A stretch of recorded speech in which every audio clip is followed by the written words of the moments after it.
Cette semaine, nous allons encore nous intéresser à ces transformations géopolitiques mondiales qui sont en cours. Nous allons évoquer bien sûr cette paix en Ukraine qui semble en suspens.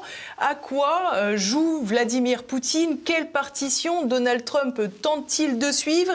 Et puis bien sûr, une question qui s'impose, et l'Europe dans tout cela? Et puis bien sûr, quelle place pour la France? Nous allons tenter de répondre à toutes ces questions. Et à mes côtés aujourd'hui, Pierre-Emmanuel Thoman. Bonjour monsieur. Bonjour. Merci beaucoup d'être avec nous. Vous êtes docteur en géopolitique, enseignant, président fondateur d'Eurocontinent, où vous publiez de très nombreux articles de décryptage des transformations géopolitiques. Vous avez également publié un ouvrage, Le couple franco-allemand et le projet européen. C'était aux éditions de l'Harmattan. Et puis vous contribuez régulièrement au CF2R d'Éric Dénessé ou au magazine Omerta de Régis Le Sommier et Charles d'Anjou. Alors depuis l'effervescence autour des rencontres de Djeddah, ces fameuses négociations de paix en Ukraine, on a le sentiment que les négociations se sont un peu arrêtées, sont un peu en suspens. Est-ce que c'est aussi votre impression d'abord? Bien sûr, mais c'était assez prévisible parce que les objectifs de cette négociation sont différents entre la Russie et les États-Unis, qui sont les acteurs majeurs de ce conflit en Ukraine, qui est un conflit par procuration entre la Russie et les États-Unis avec ses partenaires de l'OTAN. Alors, Donald Trump a été élu avec la promesse de se désengager, de résoudre le conflit ukrainien. Pourquoi?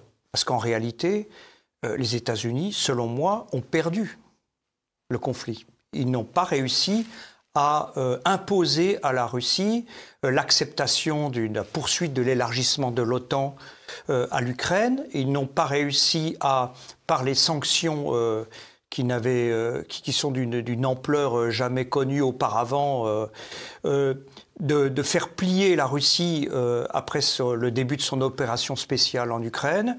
Et le monde multipolaire s'est accéléré parce que une grande partie, la plupart des grands États dans le monde, en Eurasie, Afrique et Amérique du Sud, ne veulent plus d'un monde multipolaire dominé par les États-Unis et ce qu'on appelle l'Occident, le Grand Occident.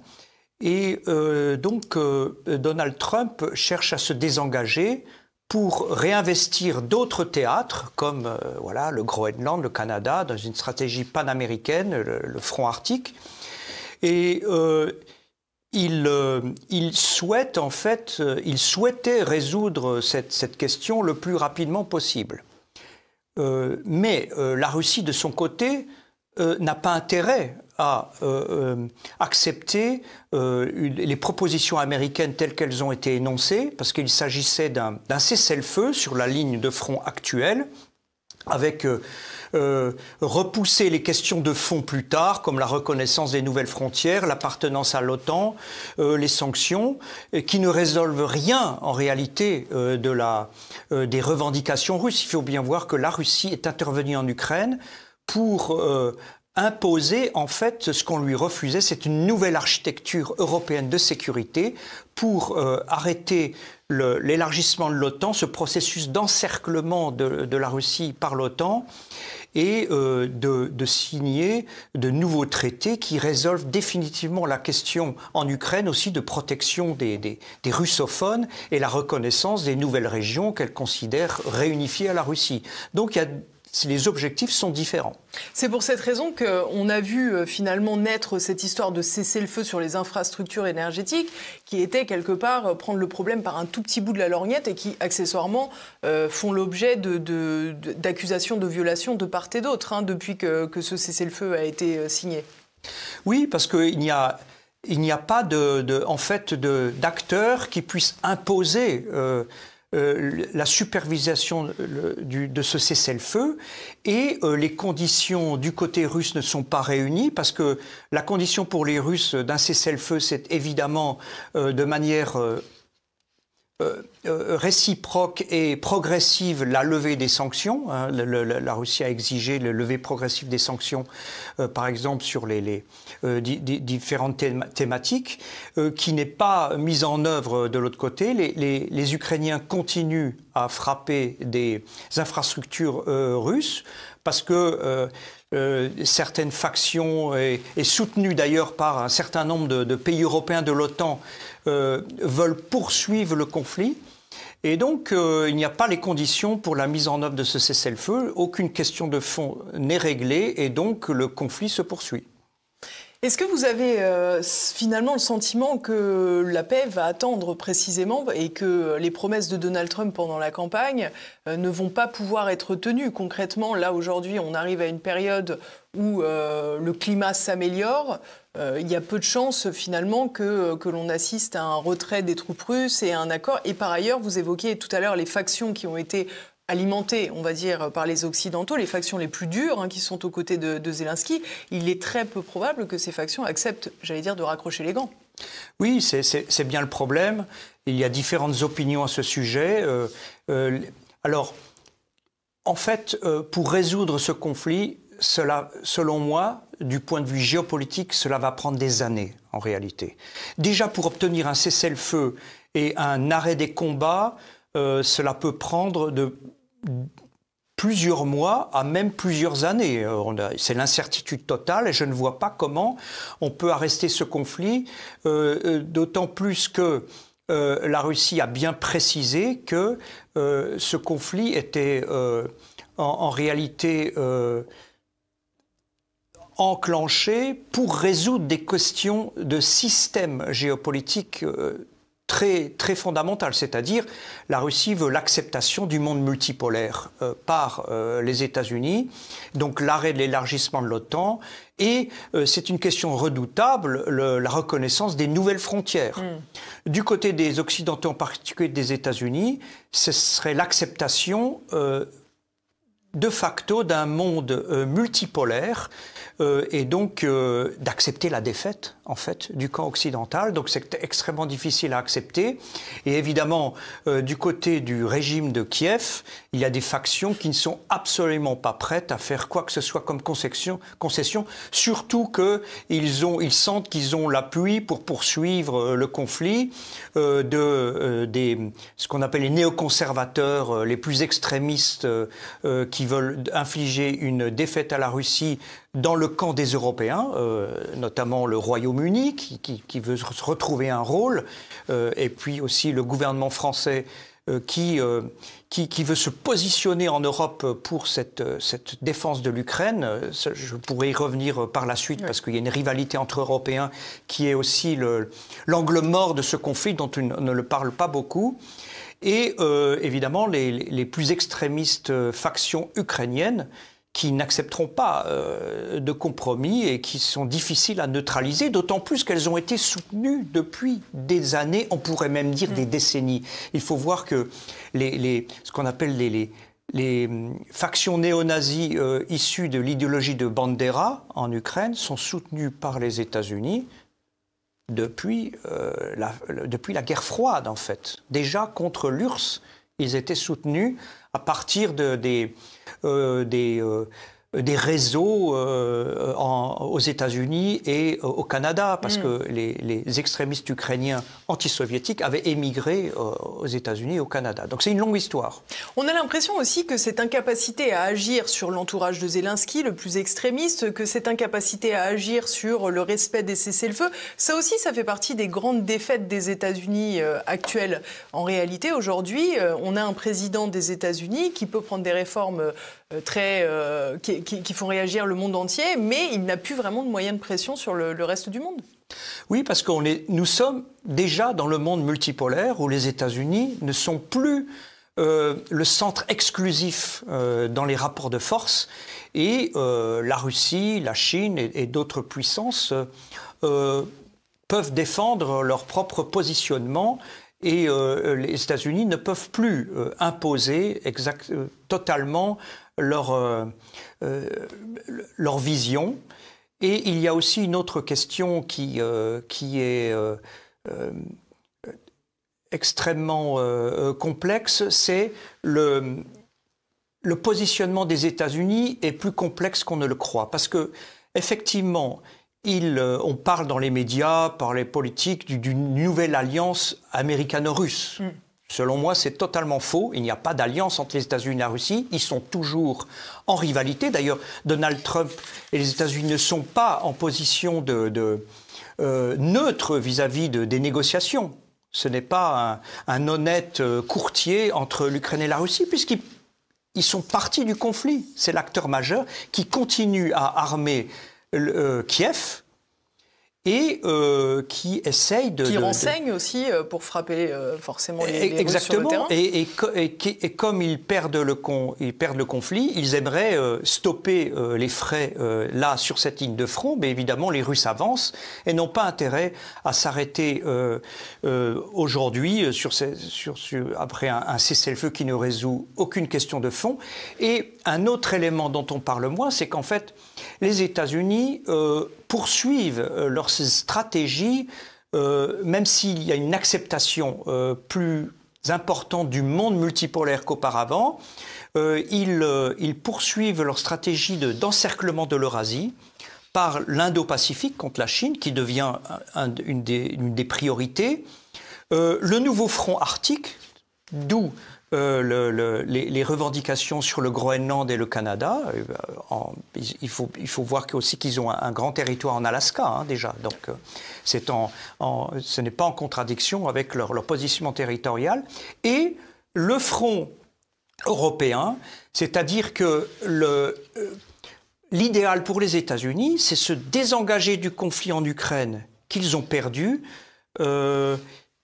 C'est une humiliation, mais de rejeter l'humiliation sur le régime de Kiev et les Européens et de pousser les Européens au front en soutien de l'Ukraine pendant qu'ils se désengagent pour se concentrer sur la Chine et l'Iran aussi.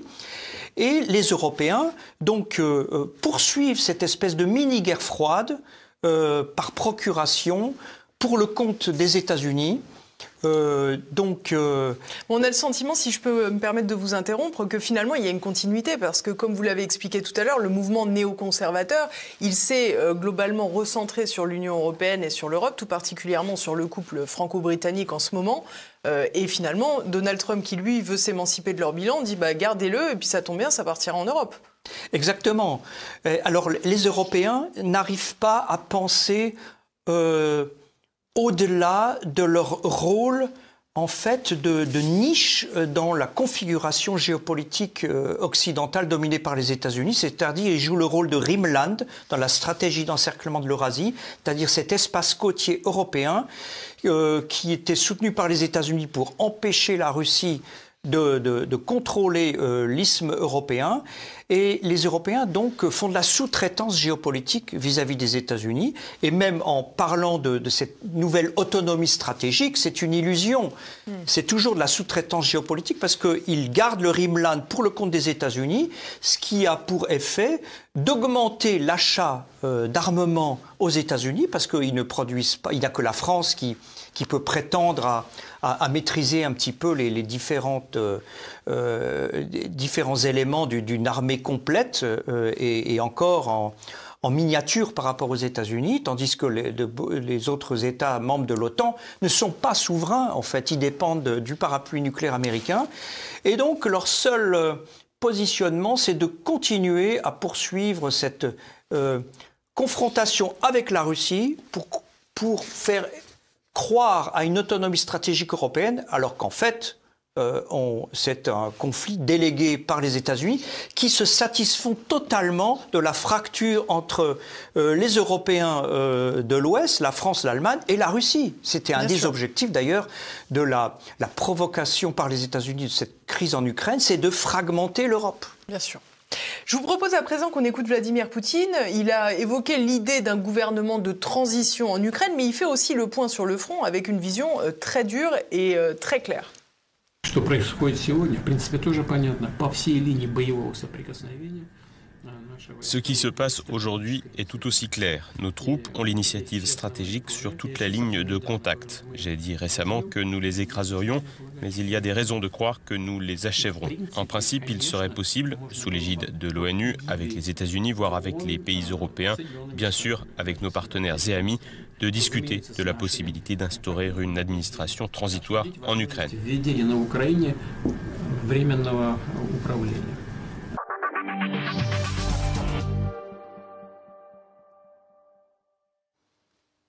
On peut facilement comprendre que Vladimir Poutine, lui, sait très bien qu'ils sont à l'avantage sur le terrain militaire. Ça confirme tout ce que vous nous avez dit depuis tout à l'heure, à savoir que Vladimir Poutine n'est absolument pas pressé d'avancer définitivement sur les négociations de paix, puisqu'en réalité, le temps, c'est non pas de l'argent, mais du terrain. Qu'ils gagnent à peu près partout. Ils ont récupéré presque l'intégralité de Koursk, région sur laquelle les Ukrainiens avaient tenté une opération à l'été dernier. Comment voyez-vous cela aujourd'hui ? Aujourd'hui, Poutine, qu'est-ce qu'il attend véritablement ? C'est de gagner encore plus de terrain pour s'appuyer sur des frontières géographiques, j'allais dire, naturelles. Je pense au fleuve dont j'ai d'ailleurs totalement oublié le nom. Et voilà, le Dniepr, merci, que je n'allais pas retrouver. Comment voyez-vous cela ? Alors, je pense que l'objectif géopolitique primordial de la Russie, ce n'était pas la conquête du territoire. Même si il est important dans la stratégie russe, évidemment, de protéger les russophones du Donbass et la Crimée, et d'avoir une zone tampon qui permette d'éviter une offensive de l'armée ukrainienne, parce que c'est ce qui était prévu par l'armée ukrainienne soutenue par les Occidentaux de reprendre ces territoires. Et au départ, la Russie n'avait pas reconnu l'indépendance du Donbass. Il souhaitait, dans les accords de Minsk, avoir un Donbass autonome au sein de l'Ukraine pour empêcher l'élargissement de l'OTAN. Par contre, évidemment, la Crimée, ça, c'est le territoire stratégique pour la Russie avec sa base de Sébastopol qui ne pouvait pas lâcher. Ça, c'est impossible. C'est le pilier géopolitique sud pour la sécurité russe et l'accès aux océans, la mer Noire vers la Méditerranée et l'océan Indien par Suez. Alors, comme les accords de Minsk n'ont pas été mis en œuvre et que les Occidentaux, en fait, déjà avant 2022, depuis 2014 à 2022, soutenaient l'armée ukrainienne pour se fortifier et même M. Zelensky avait annoncé vouloir reprendre le Donbass, mais aussi la Crimée, eh bien, la Russie a proposé en fin 2021, en décembre 2021, de mettre vraiment sur la table une nouvelle architecture de sécurité européenne avec signer des nouveaux traités en stoppant l'élargissement de l'OTAN. Et c'est à ce moment-là que, comme les accords de Minsk n'avaient pas été mis en œuvre et ils s'attendaient à une dégradation de la situation, eh bien, ils sont intervenus pour forcer la négociation. Et là, ils ont reconnu l'indépendance du Donbass et ensuite, il y a eu les référendums de réunification. Ça s'est passé comme ça. Donc la Russie, en réalité, évidemment, puisque les négociations aujourd'hui sont difficiles, eh bien la Russie continue à avancer. Mais elle avance dans la steppe. Elle ne prend pas le risque de détruire les grandes villes, de faire un massacre dans les grandes villes à Kharkov ou à Kiev ou à Odessa. Parce que ça coûterait trop en hommes, et puis ça contredirait sa vision des peuples frères entre les Ukrainiens et les Russes. Et donc c'est évidemment d'avancer puisque les Ukrainiens ne négocient pas, de continuer à avancer, mais d'être dans une position de rapport de force le plus favorable possible pour les Russes, pour négocier cette architecture européenne de sécurité, évidemment. C'est ça l'objectif central. C'est moins les territoires, mais évidemment, pour sécuriser les peuples russophones qui ont choisi d'ailleurs d'être réunifiés à la Russie doit s'est donné pour objectif de son point de vue, de libérer ces régions où il y a eu un référendum. Et donc c'est je dirais, les revendications minimales, non-entrée de l'OTAN, reconnaissance des frontières des Zaporižžje, Kherson, Donbass et la Crimée, et puis aussi des objectifs plus flous de désarmement de l'Ukraine. Et c'est l'objectif minimal de la Russie et elle n'abandonnera jamais et poursuivra le conflit tant que ces objectifs-là ne seront pas atteints. Vous avez beaucoup parlé de la Crimée, vous avez aussi fait référence à Odessa. On voit bien que la mer Noire a un rôle très, très important pour la Russie comme pour l'Ukraine. Aujourd'hui, est-ce que c'est un enjeu stratégique qui sera évoqué dans les négociations de paix? Oui, alors dans les négociations de paix, je pense ce qui va se produire, c'est un élargissement des thématiques de négociation. Parce que, évidemment, l'Ukraine n'est qu'une pièce dans cet échiquier de rivalité entre les États-Unis et ses alliés de l'OTAN et la Russie.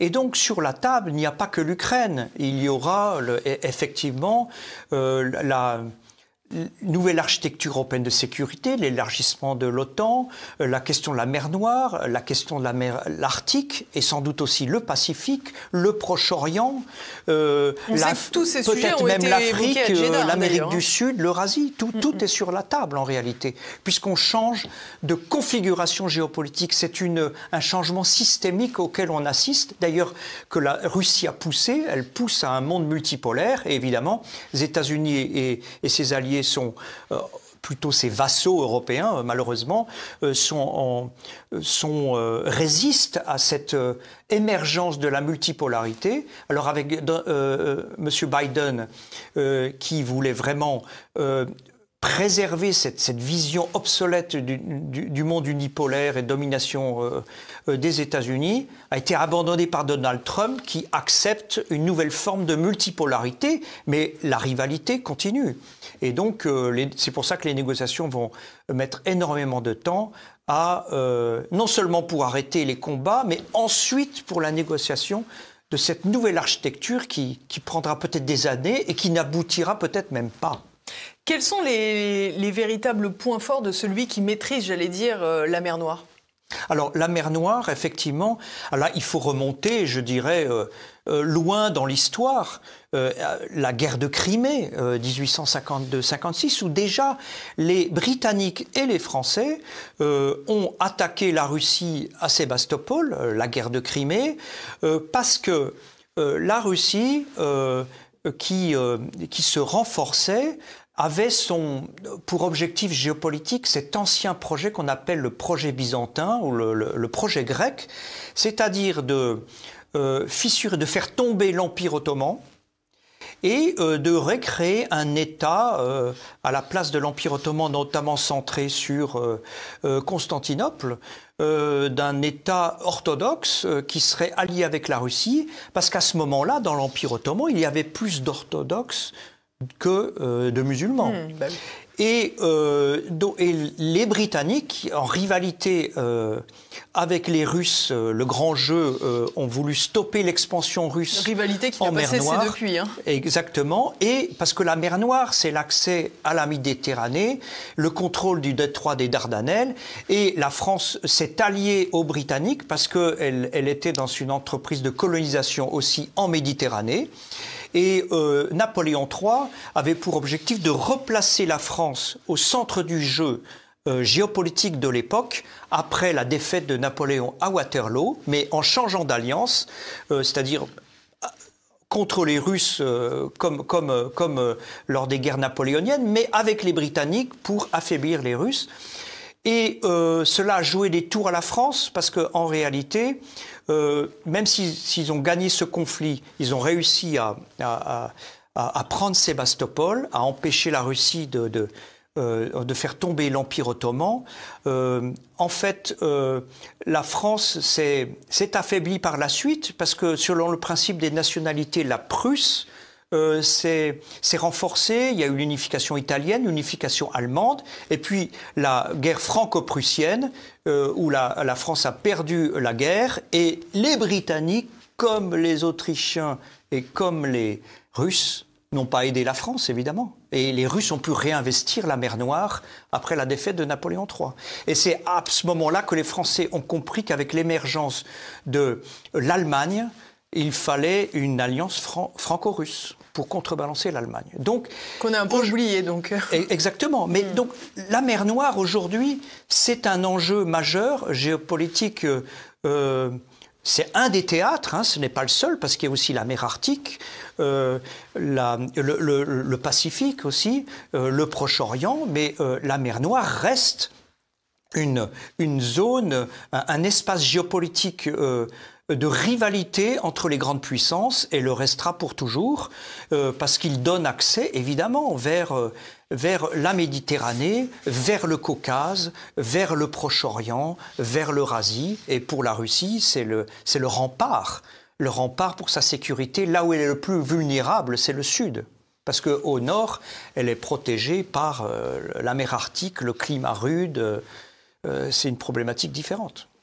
Alors on a le sentiment que nos dirigeants connaissent un peu moins bien l'histoire et que finalement Emmanuel Macron, dans son souci de couple presque franco-britannique, à présent aux côtés de Keir Starmer, poursuit dans un chemin dangereux. Ce que je vous propose, c'est de l'écouter nous parler de sa fameuse coalition des volontaires.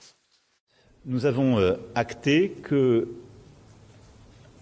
le Premier ministre britannique et moi-même donnions mandat à nos chefs d'état-major des armées pour qu'une équipe franco-britannique puisse être déléguée dans les prochains jours en Ukraine et puisse travailler de manière très étroite avec nos partenaires ukrainiens qui ont acté également ce mécanisme pour préparer justement dans tous les domaines ce que sera le format de l'armée ukrainienne de demain. Un mandat qui nous a été donné par nos collègues et au fond ils nous ont demandé avec le Premier ministre Starmer d'assurer ensemble le copilotage de cette coalition et de pouvoir ensemble coordonner les initiatives, les comptes rendus pour garder justement le momentum qui est le nôtre. Et donc avec le Premier ministre Starmer, nous allons assumer cette responsabilité ensemble de piloter cette coalition d'action pour une paix solide et durable.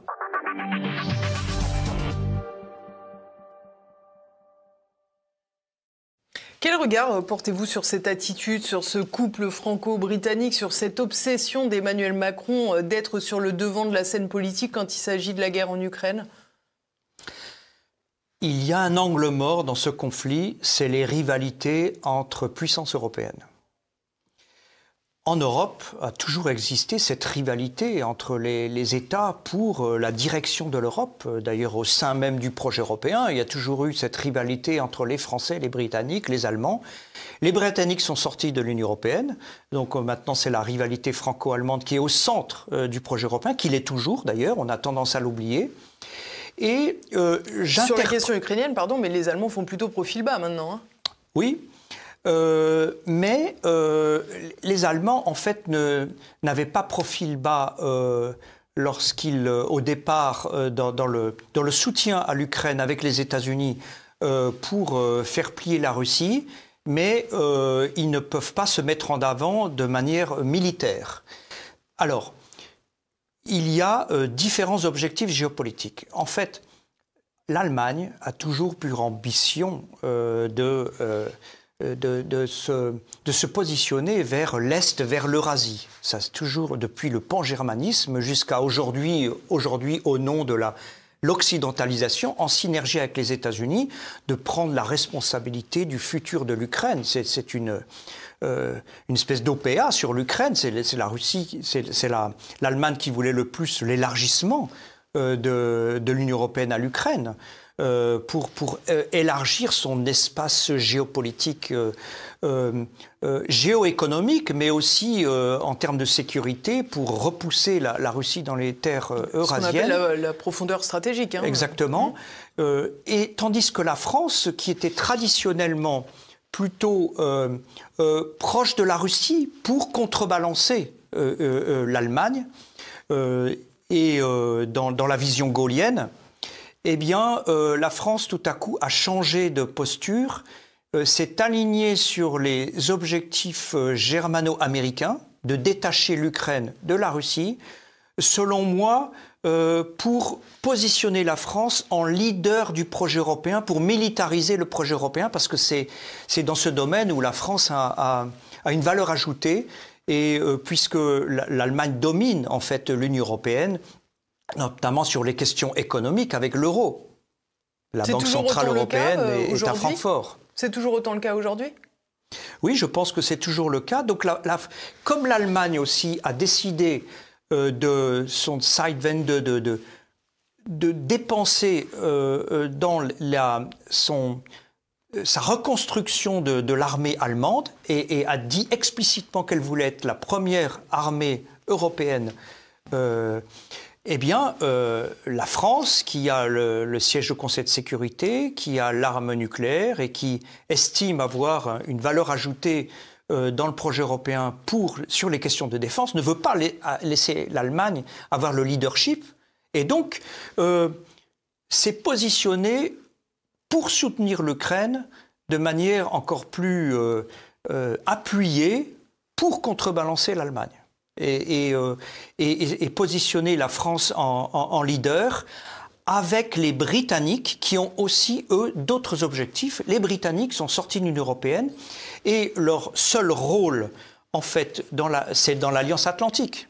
Et les Britanniques qui sont sortis de l'Union européenne, qui sont en repositionnement géopolitique au niveau mondial, le Global Britain, les Britanniques, c'est extrêmement difficile parce qu'ils ne peuvent que jouer les numéros 2 après les États-Unis.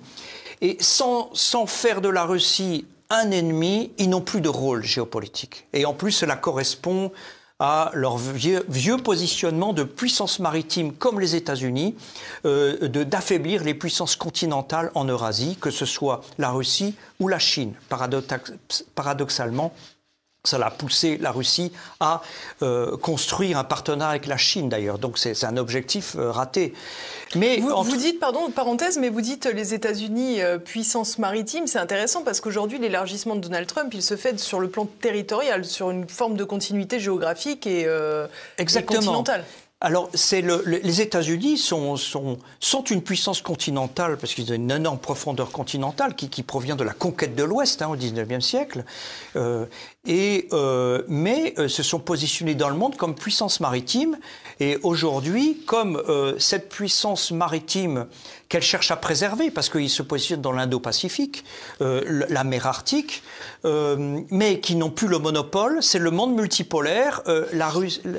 Les États-Unis opèrent un resserrement géopolitique et géostratégique parce qu'ils ne dominent plus la mondialisation libérale qu'ils avaient eux-mêmes exportée et se repositionnent dans une stratégie panaméricaine avec le retour de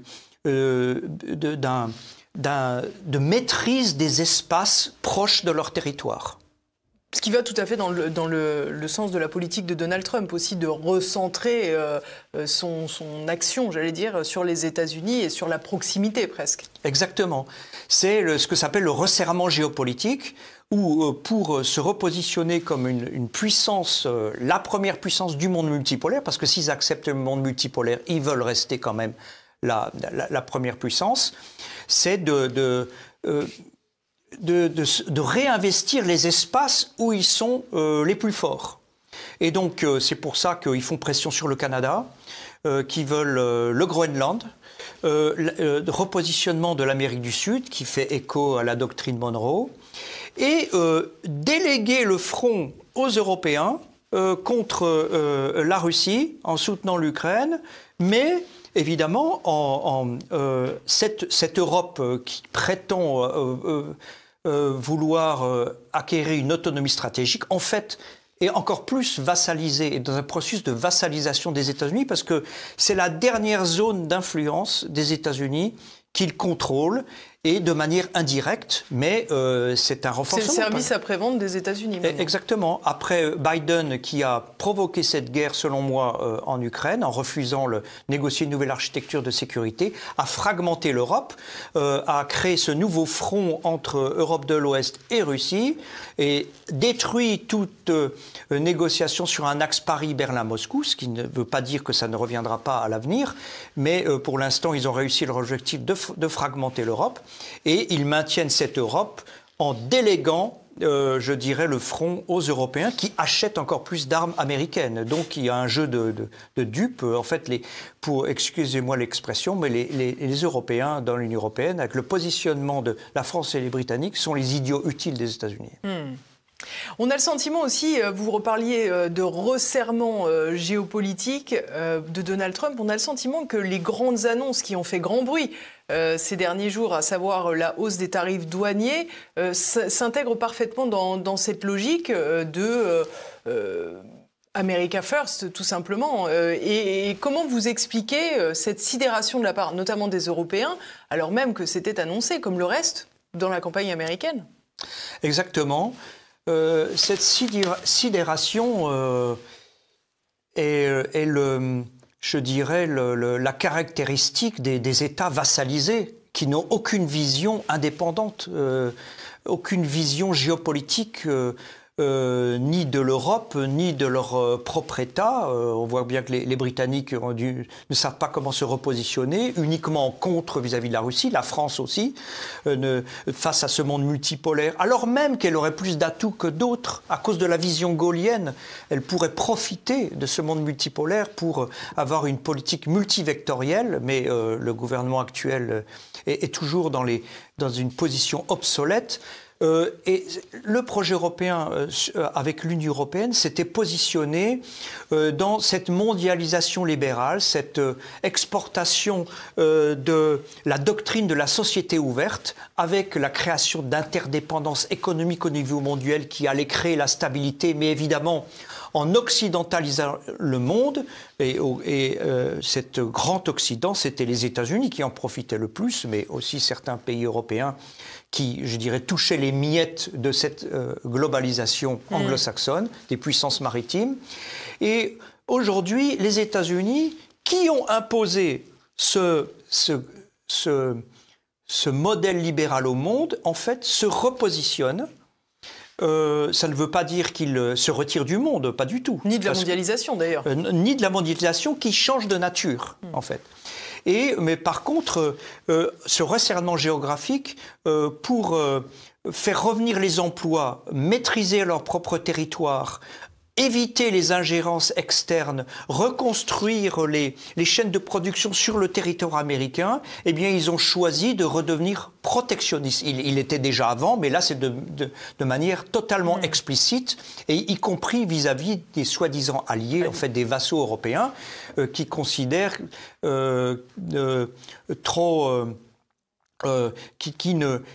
qui profitaient de ce système libéral et alors que il faut voir que les États-Unis sont très endettés aussi. Ils ont besoin d'argent cash rapidement et c'est une thérapie de choc, je dirais, pour sans doute essayer de provoquer un mouvement de reconstruction de l'économie américaine, de relocalisation. C'est un pari, on ne sait pas si ça va réussir ou pas, mais je dirais, il n'y a que les grandes puissances qui sont capables de changer un petit peu leur doctrine et de l'imposer au reste du monde. C'est ce qui s'appelle, c'est ça la souveraineté en fait. Et les Européens ne sont pas souverains.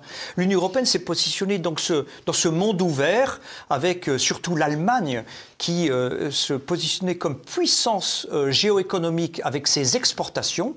Eh bien, cette doctrine est une impasse aujourd'hui. Et donc, ils ont du mal à se repositionner. Ils sont sidérés, d'ailleurs, aussi sidérés que lors du sabotage de Nord Stream, où, évidemment, ils n'ont pas... Avec des impacts économiques comparables, sans doute, d'ailleurs. Voilà, ils n'osent pas critiquer les États-Unis parce qu'ils dépendent des États-Unis pour le parapluie nucléaire américain. Et donc, c'est la sidération. Alors, ce qui est étonnant, c'est que la France suive ce mouvement alors même qu'elle serait en mesure de profiter de ce monde multipolaire. Et d'ailleurs, la doctrine française, il y a quelques années, eh bien, ce n'était pas de se positionner avec un projet européen ouvert, totalement ouvert sur la société ouverte et les exportations. Dans ce monde liquide dominé par les anglo-saxons, la France était colbertiste et voyait le projet européen comme une caisse de résonance de la puissance française avec des frontières et avec une préférence européenne. Alors la France a gardé l'espoir d'avoir des préférences européennes pour les achats d'armement, mais il n'y a que la France qui propose ça. Les autres États, d'ailleurs, poursuivent leurs achats de F-35, alors même que les États-Unis les punissent avec des énormes tarifs et veut annexer le Groenland. C'est stupéfiant. Je vous propose justement qu'on regarde un petit peu les réactions françaises. On va voir que c'est une véritable gueule de bois après l'annonce des tarifs douaniers qui vont à la hausse. Nous leur ferons payer approximativement la moitié de ce qu'ils nous facturent et nous ont facturé. Donc les droits de douane ne seront pas entièrement réciproques. J'aurais pu le faire, oui, mais cela aurait été difficile pour de nombreux pays. Et donc, on le voit bien, c'est un impact massif qui va toucher tous les secteurs de l'économie et de l'export européen. Alors, avec un enjeu pour la France qui est plus limité que pour certains autres pays, enfin qui est là, et qui pour certaines filières va être massif. Cette décision est une catastrophe pour le monde de l'économie. C'est une immense difficulté pour l'Europe.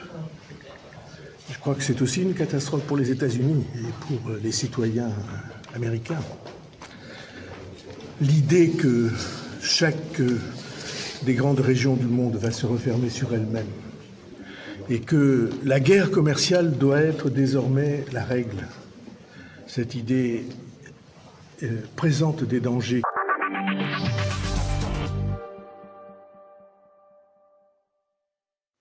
Alors c'est très significatif, je trouve, notamment les propos de notre Premier ministre, où il parle de se renfermer sur soi-même pour ce que fait Donald Trump. On a le sentiment que le protectionniste, que la redynamisation de l'économie américaine par l'économie américaine au sein des États-Unis, tout ça, c'est des choses qu'ils ne peuvent même plus comprendre chez nous. Oui, c'est l'idéologie qui prime ici. Où les Européens et malheureusement une grande partie de la classe politique française ne raisonnent pas en termes géopolitiques indépendants et en termes systémiques en fait. Elle ne peut pas imaginer un autre système alternatif. Et donc, c'était le rêve de pouvoir poursuivre plus ou moins, après de résoudre le conflit ukrainien, puis de continuer cette mondialisation ouverte, basée sur les échanges, les exportations. Mais c'est fini. La mondialisation est une lutte de répartition des espaces géopolitiques. Elle l'a toujours été, mais là, c'est dit explicitement et émergent des grandes puissances, des grandes alliances, des États-civilisations, la Chine, la Russie, le monde anglo-saxon, le monde turc, tous ces grands ensembles géopolitiques et géocivilisationnels se regroupent et sont en rivalité et se répartissent les espaces géopolitiques dans le monde et dans des différents espaces. Il n'y a pas seulement le territoire lui-même, il y a les espaces maritimes, il y a aussi l'espace aérien, l'espace, et il y a le cyberespace et le domaine de l'intelligence artificielle qui, selon moi, touche l'espace-temps. Et donc, les grandes puissances se positionnent dans ces différents espaces, sont en rivalité, et donc il y a des conflits de frontières en ces différents espaces entre ces grands centres civilisationnels. Et l'Union européenne et ses États membres ne sont pas du tout dans ce paradigme, ils sont dans le paradigme ancien, qui est révolu de cette mondialisation libérale. Un paradigme, pardon, dans lequel ils étaient perdants aussi. Exactement, c'est ça. Ils étaient perdants, mais il y a des réseaux au pouvoir qui profitaient de ce système. Mais évidemment, les peuples européens étaient perdants. Mais je dirais, il y aura des différences entre les États-nations au sein de l'Union européenne parce qu'il y en a qui seront plus perdants que d'autres, en réalité.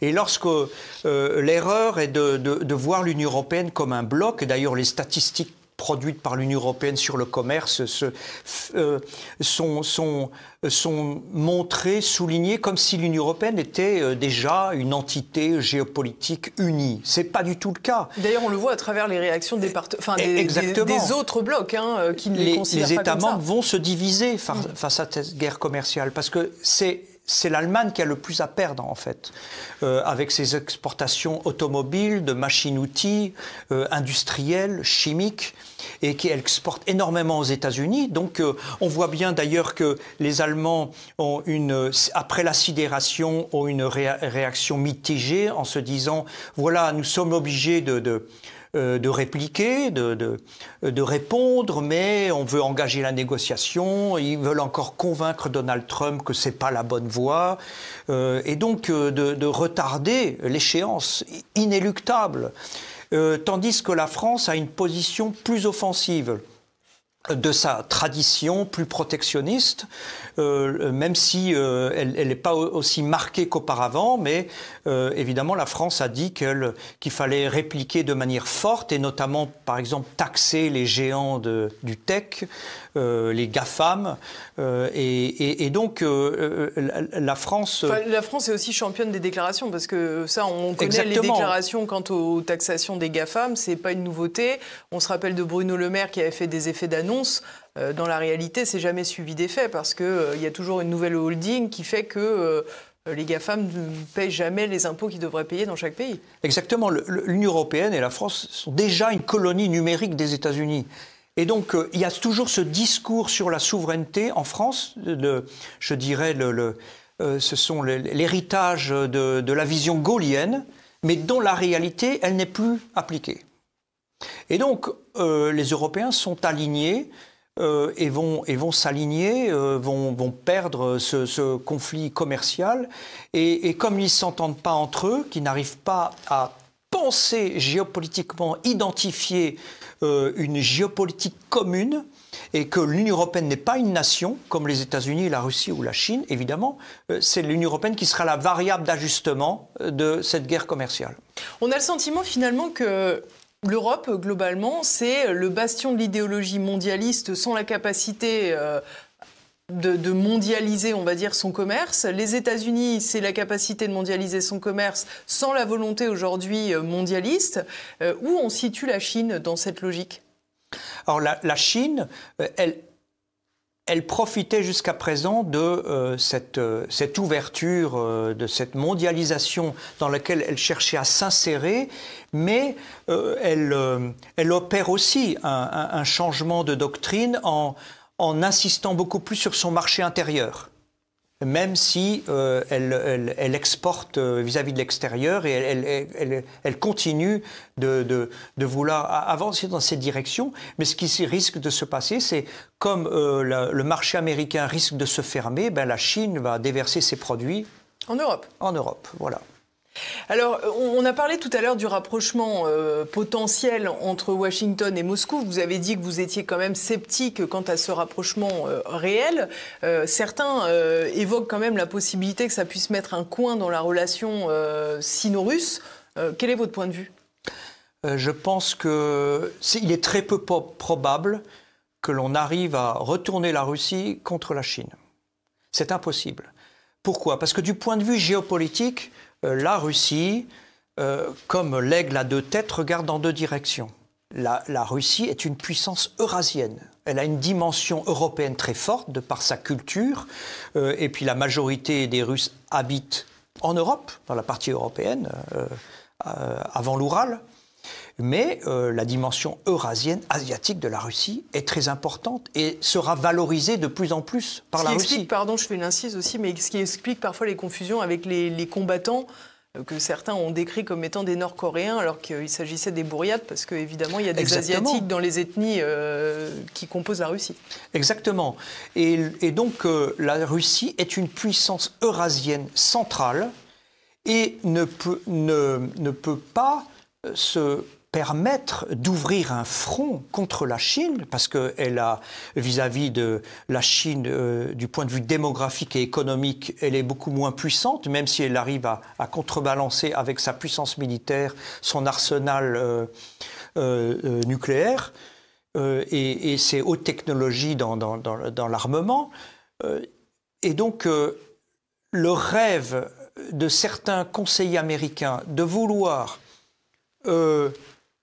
mettre un coin entre la Russie et la Chine est selon moi utopique, parce que la Russie préfère un positionnement en équilibre, en fait, entre la Chine et les États-Unis et certains pays européens et l'Inde. Et d'ailleurs, la Russie ne veut pas ouvrir de front en Eurasie et donc va empêcher les États-Unis en fait de coopter la Russie pour préserver un peu plus longtemps cette espèce de suprématie occidentale dans le monde. Parce que la Russie et la Chine ont toutes deux, comme l'Inde d'ailleurs aussi, et l'Iran et l'Afrique du Sud, font la promotion d'un monde multipolaire. Et comme donc, on peut le voir au travers des initiatives autour des BRICS. Exactement. Donc la Russie et la Chine coopèrent au sein des BRICS, mais aussi l'Organisation de coopération de Shanghai, qui est, je dirais, non pas dirigée contre l'OTAN, ce n'est pas une alliance militaire comme l'OTAN, il n'y a pas d'article 5, mais c'est une alternative à la mondialisation occidentale, et c'est une mondialisation eurasienne. Dont, comment dire, que l'Europe a un peu contraint d'ailleurs pour la Russie, puisqu'on voit que les rapprochements demandés par Vladimir Poutine ces dernières décennies ont systématiquement été rejetés. Oui, parce que les gouvernements européens ont fait l'énorme erreur géopolitique de s'aligner par idéologie, mais aussi par idéologie atlantiste, néoconservatrice et par absence de réflexion géopolitique sur les priorités géopolitiques de Londres et Washington. Il ne faut pas oublier Londres qui joue un rôle important, qu'il a toujours joué sur plusieurs siècles contre la Russie. Qu'elle soit à l'intérieur ou en dehors de l'Europe. Exactement. Et sans cet abandon, notamment par la France, de la doctrine gaullienne, qui, on se rappelle, utilisait toujours la Russie pour équilibrer les anglo-saxons et l'Allemagne, eh bien, ils sont en train de rater leur positionnement vis-à-vis dans ce monde multipolaire, en restant une périphérie en fait de l'espace euro-atlantique sous domination des États-Unis, alors même que les États-Unis, en acceptant une forme de multipolarité, va probablement signer des contrats avec la Russie et remplacer les Européens, parce qu'on est dans une configuration géopolitique où en fait les grandes puissances sont en rivalité, négocient leurs lignes rouges, ajustent leurs grands espaces géopolitiques par rivalité, confrontation, avec des conflits locaux sur les marges, dans les marges et aux frontières de ces grands espaces. Et les Européens ne se positionnent pas dans ce grand jeu et se coupent en fait se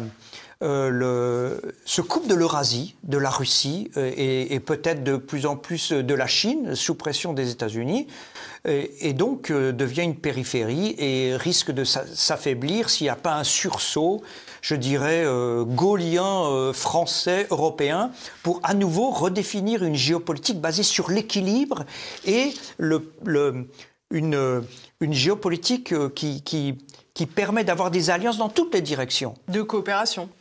De coopération, évidemment, dans l'espace transatlantique, mais aussi euro-africain, euro-arctique, euro-asiatique, avec la Russie, avec la Chine, avec l'Inde, dans toutes les directions. Et là, il y a une absence totale de réflexion géopolitique indépendante, un effacement de la pensée stratégique et géopolitique européenne. On le voit dans les discussions dans les médias, où sont invités à parler dans les médias dominants, surtout des experts qui pensent tactique et pas stratégique. Est-ce que finalement, et ce sera ma dernière question, le problème de l'Union européenne aujourd'hui, c'est pas qu'elle ait atteint un seuil trop critique, j'allais dire, avec des pays qui ont des intérêts totalement divergents. On pense à la fameuse Kaja Kallas à la tête de la diplomatie européenne, on peine à penser qu'elle puisse être compatible avec une volonté et des intérêts hongrois, pour prendre au hasard.